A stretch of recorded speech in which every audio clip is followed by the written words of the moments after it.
আমার হাতে রয়েছে একটি হোমমেড ইনভার্টার যা 220 ওয়াট দিতে সক্ষম। এটাই আমি ঘরে তৈরি করেছি। এটার অনেক ফিচার রয়েছে, যেমন এখানে আমরা চার্জ দিতে পারবো, এখানে আমরা 20 ওয়াটে ফোন চার্জিং দিতে পারবো, এখানে একটি কুলিং ফ্যানের সুইচ রয়েছে, এখানে একটি 10 অ্যাম্পিয়ারের এমসিবি আছে। তো চলেন দেখানো যাক এটা দিয়ে আমরা কি কি চালাতে পারবো।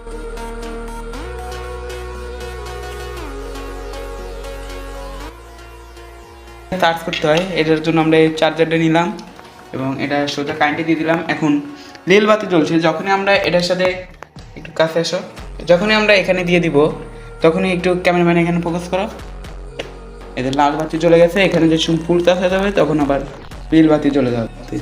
ফাইনালি আমাদের ব্যাটারিটা চার্জ হয়ে গেছে, নীল বাতি জ্বলে গেছে। এখন আমরা এটা খসিয়ে দিই।